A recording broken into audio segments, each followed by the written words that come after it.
Hey guys, what's going on? Welcome to the show. This is Sports with Strawberry Ice. I'm your host, Jeff Trunapole, and as always, I bring you sports from a West Side point of view, straight out of Cincy, right here in the great city of Cincinnati, Ohio.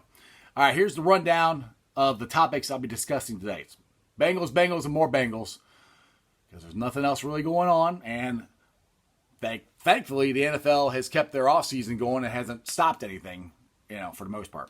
All right, Zac Taylor had a press conference today. I got some news and notes on that, and the Bengals signed one of their own free agents. All right, here's my notes from Zac Taylor's press conference. He was asked, coaching the Senior Bowl, did it help more this year than ever before? And he said, yeah, it really helped a lot. I mean, obviously, because normally all you have the Senior Bowl, and then you have the rest of pro days and bringing guys in and stuff. Well, all that's been out the window for the last month.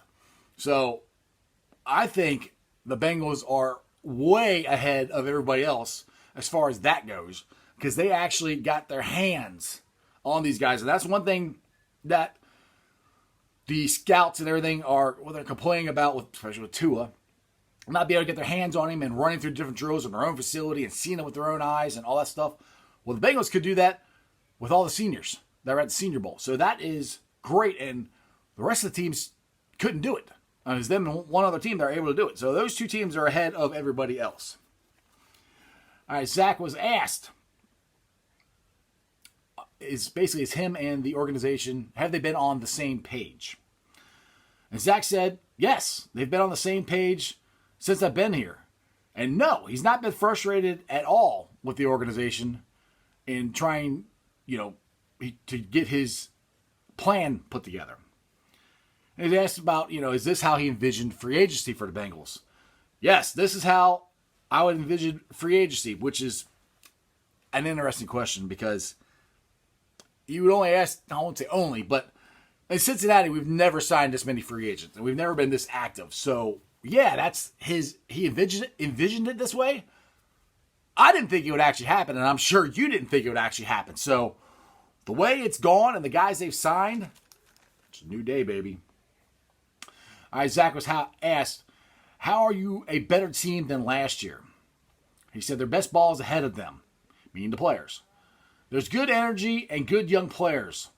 Some of them have only been in the league for less than 4 years.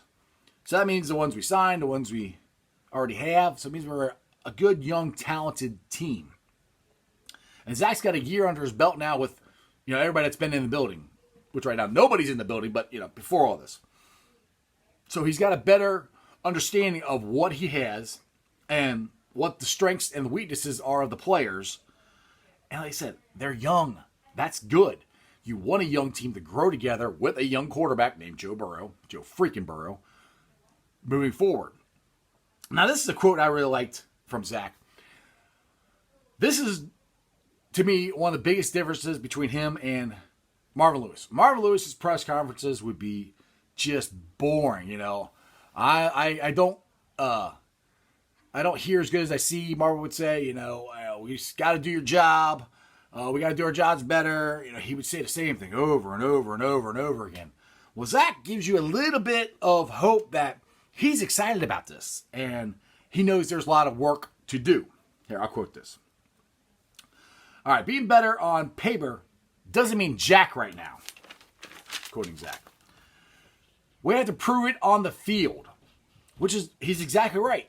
Yes, we are improved on paper, but it doesn't mean anything. They got to do the work as best they can right now through the virtual world that they're going to have to live in and move forward.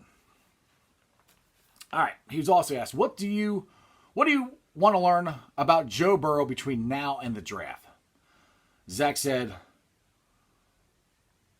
we've done a good job learning about all the top prospects. Not much left to uncover. We feel pretty good. Which I think is funny. He's still not letting on that they're going to draft Joe Burrow. Now he's asked about potential of trading or keeping Andy Dalton, because Joe probably is not going to have a normal offseason, or we might not have OTAs. I mean, I hope we do. I hope we have some version of it, but we might not. So he might not be able to see Joe on the field, or Joe actually play, or actually personally, face to face, physically get to meet his teammates until training camp. So right there, I know yesterday I said I'd trade Andy Dalton, which I still would trade Andy Dalton. But this is a good reason to keep him, because hopefully this won't set Joe back. He can get the playbook and he can learn it, but being around the guys and throwing to his wide receivers and throwing to his tight ends and his running backs and knowing where they like the ball, how they come out of the breaks, stuff like that, getting the timing, he's most likely not going to get that. I hope I'm wrong. I hope by the end of this month, things start opening up. We'll see. But that's just being optimistic. But the reality of the situation is right now, he doesn't have that and won't have that for the time being. So that is one pretty good reason to keep Andy Dalton. Now, that is to help Joe Burrow learn the wide receivers, to pick Andy's brain and how guys coming out of breaks and how the offense works, and just, that aspect right there could be worth keeping Andy Dalton because of this pandemic and because Joe Burrow can't get in there and physically interact with his new teammates. So that could be a reason that the Bengals might keep him. I still think they messed up and should have traded him a while ago. And then he was asked about trading Andy Dalton. He said, we're keeping all our cards on the table. He said that with pretty much any move that the Bengals have or haven't done. All the options are open. I mean, if they are blown away with a trade for Andy Dalton, they'll trade him. If they're blown away with a trade for Joe Burrow, I still don't think they're going to trade him. I know people think, you get all these draft picks, you should take him, man. I do think it would be hard not to. Now, somebody mentioned this to me back in the late 80s, early 90s. The Dallas Cowboys traded Herschel Walker to Minnesota and got a ton of draft picks, and it set the Cowboys up for 3 Super Bowl wins. Now, they're comparing, well, we could do that with Joe Burrow. Timeout. Cowboys already had a guy named Troy Aikman as their quarterback. They already had their franchise quarterback set. Now, I know him and Walsh fought back and forth, the rookie year, but they already had the guy in place. The Bengals don't, and you'd be trading that guy. And as I said before, you can have, Peter King had a really good quote. He goes, you can have, it was McShay, or one of the guys on ESPN. I can't exactly remember which one of the draft guys said this, but you can have all pros on every spot on your field. If you don't have the quarterback, that franchise quarterback, it's still going to be really, really, really hard to win a Super Bowl. You can do it, but it makes it a lot harder. You can have less lower level players on the team. You got to have a really good offensive line. That's important to protect Joe Burrow. But if you have that elite quarterback, which for all intents and purposes, everybody thinks Joe Burrow is. Now, it's all just educated guesses. That's all it is. And that's where you sometimes just got to take your best educated guess on what this guy is projected to do and what you think he's going to be. And if you believe that he is your franchise quarterback, you go for it. I know I keep talking about that because people keep bringing it up about trading him. And I trade the pick, and Miami really wants to pick. And I keep saying, if Miami is going to give you all this for one guy, you got to think why. Because maybe he really is that good. All right, the Bengals announced their agreements with 8 unrestricted free agents that they have signed since the new 2020 league year has begun on March 18th. The execution of those contracts are subjected to players passing their physicals at a later date. Obviously, because we have the pandemic. And, they could go to another doctor, and Bengals doctor could watch them and all that stuff, but that's not the way. If I'm signing a guy for $1 multi-years and millions of dollars. I want my doctor that I trust and I pay, because the Bengals have their own doctors, to check them out. And that's the way it is across the board with all these NFL players, all these contracts. None of them are quote unquote official yet until they go through the contract. All right, here's some more stuff from Zac Taylor. Now, this wasn't in the press conference. This was on an article I found on Bengals.com. And again, it just gets to the optimistic view that I think Zac Taylor has of the upcoming season, and just the difference between him and Marvin Lewis, I think. He said, "We were aggressive in free agency and adding key players who immediately will help our team get better." Here's more from Zac. "These players are excited to come to Cincinnati, and we are on the verge of something special." This is Zac Taylor saying this, the head coach of the Cincinnati Bengals. "We are on the verge of something special. But we still have a lot of hard work in front of us." On the verge of something special. Marvin Lewis would have never said that.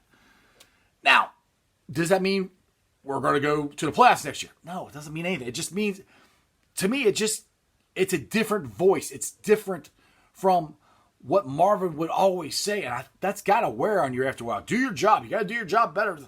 Like, dude, I'm trying to do my job better, but we don't have the players. I can see how players would get frustrated hearing the same thing over and over. And it's like, it's not, I'm not saying you always have to be optimistic, but yeah, beginning of the year, be optimistic. You don't know what's going to happen. No, last year was I optimistic? I was interested to see how Zac Taylor did. I wasn't optimistic because, in my opinion, the Bengals didn't really do a whole lot to make themselves better last year.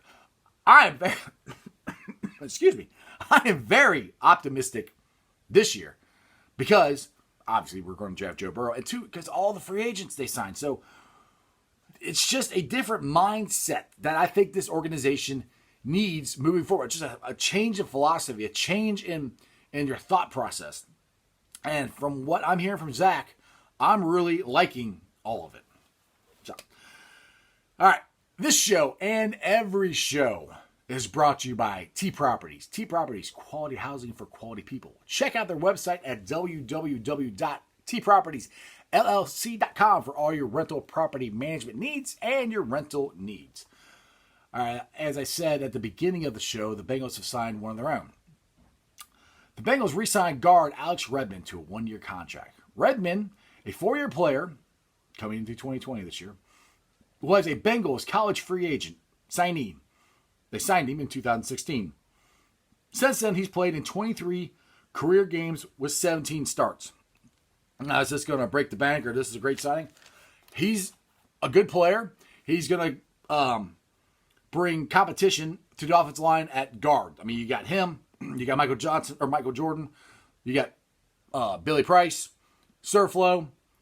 Lots of competition. Competition breeds the best out of the players. And with this offensive line, that's what you need. I mean, pretty much, I think we got 2 spots set. We got left tackle set. We got our center. Guards are open, and right tackle is open.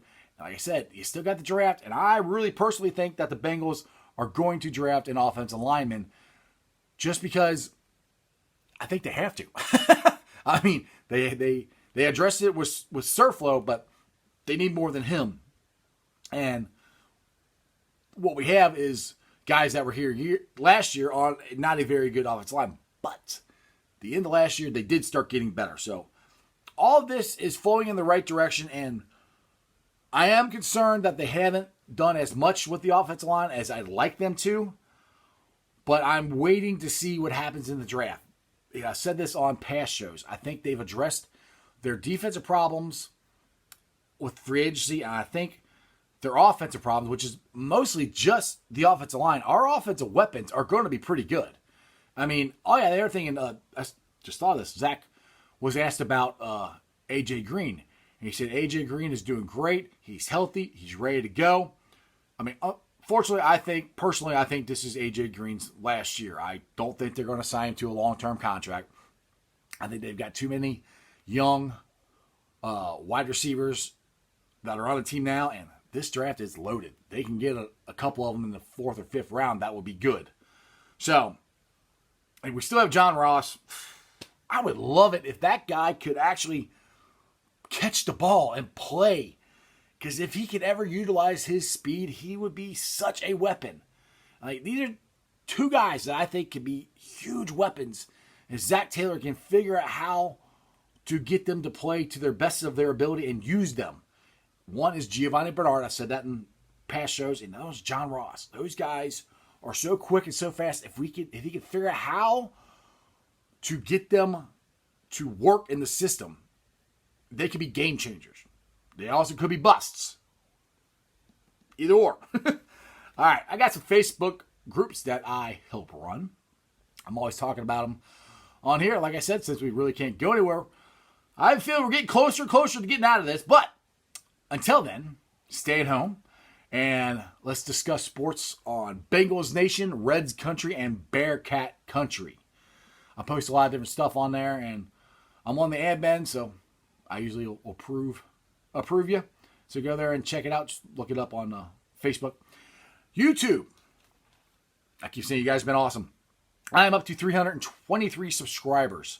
If you're getting this YouTube channel on a Facebook link, either Bengals Nation, Reds Country, or Bearcats Country, or my own Facebook page, Sports Strawberry Ice. It's also Twitter, Sports Strawberry Ice. Twitter handle, Jeff A. Trennepohl.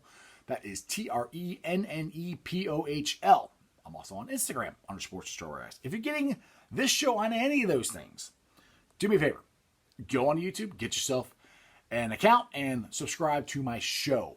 Let's try to get to 400 subs as fast as we can. The podcast viewers, I'm on Apple, Beanpot, Anchor, all kinds of stuff. If you are on Apple Podcasts, do me a favor, give me a 5-star review. I'd really appreciate it. And if you're listening to it on any other of the podcast services, subscribe to it. It'll pop up right on your phone. And I do this every day, Monday through Friday. All right, today's Wednesday. Normally it's Sports Hump Day. There's no sports going on, so I have nothing to get me excited. I can't wait for this to happen. So eventually, you guys keep washing your hands, do your social distancing. Make sure you guys are taking care of each other. Take care of your neighbors. Take care of people that are struggling, with food. The elderly, if they need their grass cut or they need food brought to them or whatever. Let's all come together and get through this. The sooner we all, it's kind of funny, the sooner we all stay away from each other and also take care of each other at the same time, we will get back to reality or normal life sooner than later. Anyway, that's just sports, baby. Like, subscribe, share. Tell all your friends about me. See ya.